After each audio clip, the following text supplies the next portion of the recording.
USA Radio News with Chris Barnes. A week since they struck and the death toll from the Kentucky tornado still rising.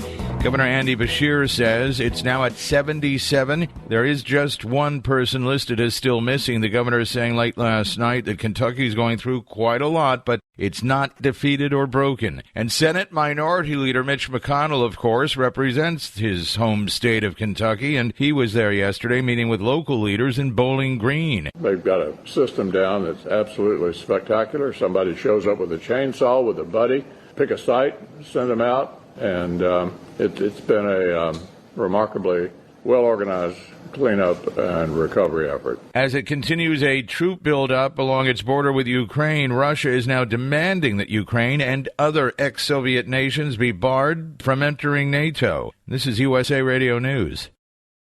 Folks, you know how. Merry Christmas. It's been a year of trials of national interest with an update on one of them that's still underway. Here's USA Radio's Wendy King. There was emotional testimony from former Brooklyn Center, Minnesota police officer Kim Potter as she took the stand in her own defense during her manslaughter trial. She's accused of shooting and killing Dante Wright, a 20-year-old black man that she had pulled over for having expired tags. She said her stop went out of control when Wright tried to drive away while her partner was leaning into the car. I remember yelling, "Taser, taser, taser," and nothing happened. And then he told me I shot him. Potter said she thought she was reaching for her taser, but grabbed her gun instead. J.P. Morgan Chase paying the government over $200 million in fines after what was called widespread record-keeping failures. This is USA Radio News. Hi, this is Dr.com. The U.S. Postal Service is reaching a settlement with the NAACP over mail delays and their effect on election ballots. The Postal Service has agreed to take what it calls extraordinary measures to get ballots delivered for the 2022 midterm elections. Weekly reports will be provided on service performance starting 6 weeks before the actual elections. Mail-in ballot guidance will also be publicly posted no later than February 1st for federal primary elections and October 1st for general elections.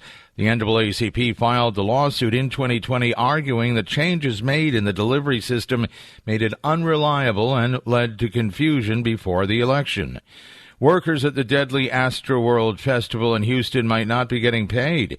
An email obtained by Rolling Stone shows a manager representing the festival's promoters suggesting that workers would not get their paychecks unless they sign an amended employment contract releasing Live Nation and Score More productions from liability. A revised contract in the edit states that employees assumed full responsibility for injuries or damages at the festival. Tiger Woods back on the golf course. The golf legend hitting the links yesterday with his son Charlie at the PNC Championship Pro-Am in Orlando. Woods had last played competitive golf a year ago at the same event. For USA Radio News, I'm Chris Barnes.